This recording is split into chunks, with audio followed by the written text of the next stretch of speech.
আজকে বৃষ্টির দিন, আর এই বৃষ্টির দিনে আমি কি করলাম, কি রান্না করলাম, কোথায় গেলাম, সব কিছু থাকবে আজকের এই ব্লগে।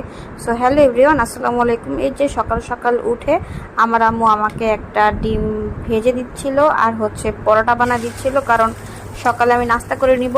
আর আজকে একটু বাইরে যাওয়ার একটা প্ল্যান আছে, যার জন্য আর কি তাড়াতাড়ি উঠে নাস্তা করে নিচ্ছিলাম। আর আজকে সকাল থেকে অনেক বেশি বৃষ্টি শুরু হয়েছে, মানে সারা দিন এত বৃষ্টি যে কি করব, মানে যে প্ল্যানই করি না কেন সেই প্ল্যানই নষ্ট হয়ে যাইতেছে। তো আজকে চিন্তা করলাম না, আজকে বের হব, যে এটাই হোক না কেন। তো এই তো ফাইনালি আমি নাস্তা করতেছিলাম, আর আম্মু এদিকে সুন্দর মতো পরোটা ভাজতেছিল। আর আমার কাছে আর কি এই চারকোনা পরোটাটা খেতে খুব বেশি ভাল লাগে।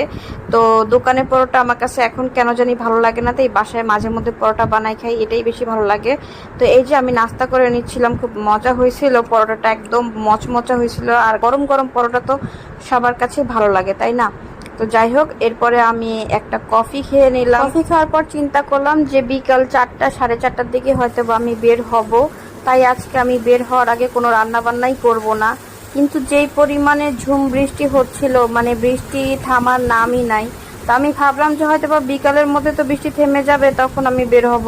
তাই আমি রান্নাটাও এখন করব না, কারণ কোথাও বের হতে গেলে রান্নাটা আমার করতে ভাল লাগে না। চিন্তা করি যে বাসায় যখন আসবো তারপরে আমি রান্না করব, কিন্তু কোথাও যাওয়ার আগে রান্না করা আমার কাছে খুবই বিরক্তিকর লাগে। তাই আমি আর রান্নাটা করি নাই। কিন্তু কি আর করা, শেষমেশ এত বৃষ্টি, এই বৃষ্টির জন্য আমার ফাইনালি আর যাওয়া হইলো না।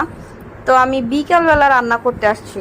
তো আর কি করার, আমি ভাবছিলাম যে একবারে বিকালবেলা বের হয়ে বাসায় আসবো, একটা সুন্দর একটা দিনের প্ল্যান করছিলাম, কিন্তু পুরা প্ল্যানটা মাটি হয়ে গেল। তো যাই হোক, আমি এখানে রান্নাটা করে ফেলছিলাম। আমি আজকে রুই মাছের ভুনা করছিলাম, আর আমার কাছে কেন জানি রুই মাছের ভুনা অনেক বেশি ভালো লাগে, আর এরকম লাল লাল ঝাল ঝাল করে খেতে আমার ভুনাটা খুবই পছন্দ।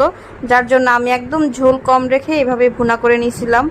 আর এই তো বিকালবেলা যেহেতু বাহিরে যাওয়া হয় নাই, তাই রান্না শেষ করে আমি চিন্তা করলাম আজকে কিছু পাকোড়া বানাই, কারণ বৃষ্টির দিনে পাকোড়া খেতে খুব বেশি মজা লাগে।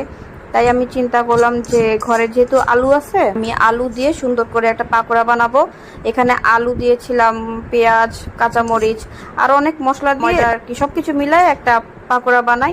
আর এখানে তো বেগুন দেখলেন, এখানে বেগুন দিয়ে আর এখানে একটা বেসন দিয়ে আরেকটা পাকোড়া বানাবো। আর বেসনের মধ্যে অনেক কিছু দেওয়া হয়, যার জন্য আর কি উপরের কোটিংটা বেশি মচমচা হয় আর খেতে খুব বেশি ভাল লাগে বেগুনিটা। তো এই যে আমি এখানে আলুর পাকোড়া বানাচ্ছিলাম, ততক্ষণে অলমোস্ট 6টা বেজে গেছিল। তো 6টা থেকে 6:30টার মধ্যে আর কি, মানে মাগরিবের আজান দিয়ে দিতেছিল যখন, তখন আমি এগুলো ভাজতেছিলাম।